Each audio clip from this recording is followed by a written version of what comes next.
Assalamualaikum warahmatullahi wabarakatuh. Hamdan wa syukran lillah, salatan wassalaman ala rasulillah. Allahumma salli ala Muhammad ya Rabbi salli alaihi wa sallim. Allahumma salli ala Muhammad ya Rabbi salli alaihi wa sallim. Dewan Hakim yang arif dan bijaksana, hadirin sebangsa dan setanah air yang kami banggakan. Menurut data Badan Statistik pada bulan November 2021 mencatat bahwa tingkat pendidikan di Indonesia masih didominasi oleh penduduk berpendidikan rendah. Sejalan dengan hal tersebut, Dr. Yusuf Qaradawi dalam bukunya Mushkilatul Faqri wa Kaifa ala Jahil Islam mengungkapkan, Islam saat ini tengah menghadapi persoalan besar lagi mendasar, yakni tengah berada dalam kondisi kemiskinan, kebodohan dan keterbelakangan. Profesor Dr. Nurwalis Majid pun menegaskan, Islam memiliki ajaran yang visioner dan revolusioner, tetapi anehnya kondisi umat Islam saat ini benar-benar dicengkram oleh gurita kemiskinan dan kebodohan.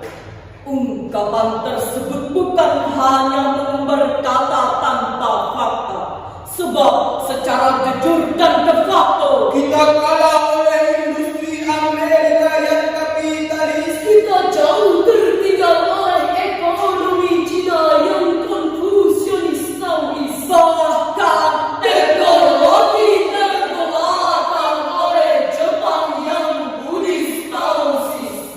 Dampaknya hadirin, kita hanya akan menjadi bangsa yang berjiwa pengemis, bermental apatis dan berwatak iblis. Pikirannya kotor, Sifatnya diktator, jiwanya kendor, mentalnya molor. kerjanya sering diolor-olor, sukanya jadi provokator. Betul hadirin. Demikianlah hadirin potret nyata rendahnya sumber daya manusia yang berefek langsung terhadap kondisi bangsa.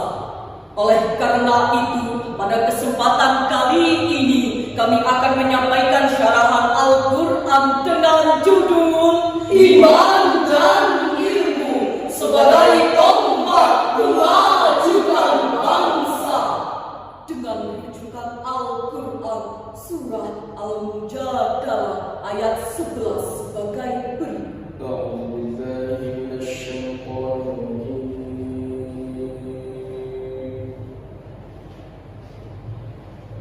بسم الله الرحمن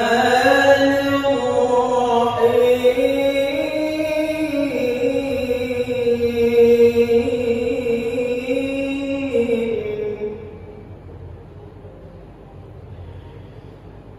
يا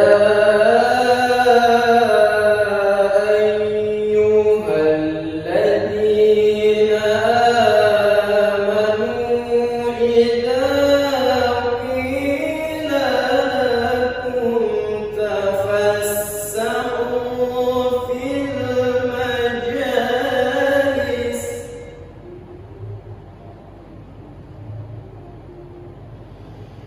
إذا قيل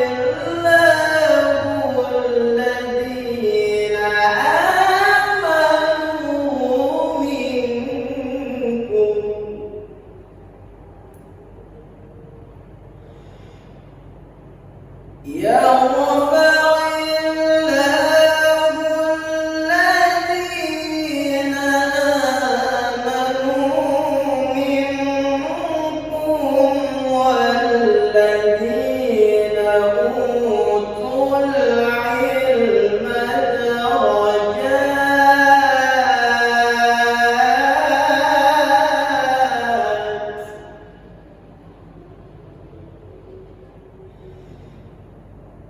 والله بما تعملون خبير.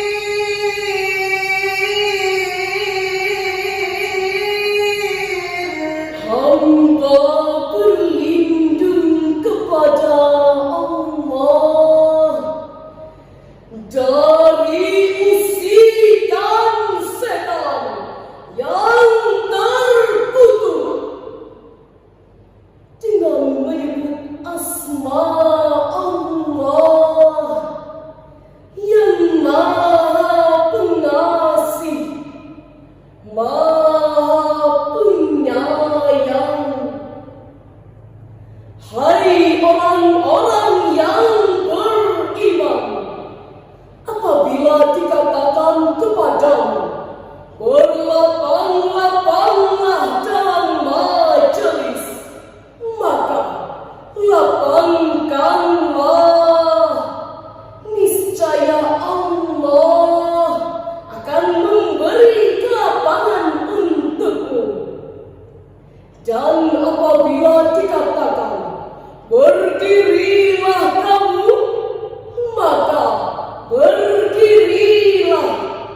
Niscaya Allah akan meninggikan orang-orang yang beriman di antaramu dan orang-orang yang diberi ilmu pengetahuan dengan beberapa derajat. Dan Allah Maha mengetahui apa yang kamu kerjakan. Dengan hakim yang kami hormati, hadirin sebangsa dan setanah air yang kami banggakan, ayat tadi merupakan landasan teologis dalam mewujudkan sumber daya manusia, yakni dengan meningkatkan ilmu pengetahuan yang berbasiskan keimanan. Dr. Sulaiman Al-Askari dalam Zubdatut Tafsir min Fathil Qadir menjelaskan ayat tersebut. Barang siapa yang berkumpul dalam diri seseorang iman dan ilmu, maka Allah akan mengangkat derajat orang tersebut dengan keimanannya dan kemudian dengan kadar ilmu pengetahuannya beberapa derajat. Dengan demikian hadirin, untuk menciptakan sumber daya manusia yang berkualitas, kita harus menciptakan pendidikan yang memberdayakan potensi iman dan ilmu, sehingga nantinya akan terciptalah sumber daya manusia yang handal, yang personal, yang profesional. tetapi sebaliknya hadirin, coba kita perhatikan akhir-akhir ini, angka-angka kejahatan banyak dilakukan oleh orang-orang berpendidikan, berilmu dan berwawasan. Namun mirisnya hadirin, coba kita perhatikan akhir-akhir ini, orang-orang miskin kalau mencuri hanya untuk makan sehari-hari, orang-orang bodoh pun kalau mencuri hanya untuk sesuap nasi. Tetapi mirisnya hadirin, jika maling-maling berdasi mulai beraksi dengan bersenjatakan pena, mengutak-atik data, memanipulasi data, maka hanya dengan sekejap mata hadirin, mereka mampu merogoh uang negara dengan nilai miliaran rupiah. Bukankah saat ini kita sedang dibikin bingung? Siapakah sebenarnya yang maling? Polisi kena, jaksa kena, Hakim kena, pengacara kena, bahkan KPK-nya pun kena. Lalu, apa yang harus kita lakukan setelah mendapatkan ilmu pengetahuan? Jawabannya, mari kita kita simak firman Allah Subhanahu wa Ta'ala di dalam Al-Quran Surah At-Taubah ayat 105 yang berbunyi,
dikembalikan kepada Allah yang mengetahui akan yang gaib dan yang nyata, lalu diberitakannya kepadamu tentang apa yang telah kamu kerjakan. Maha benar Allah yang maha agung atas segala firman-Nya.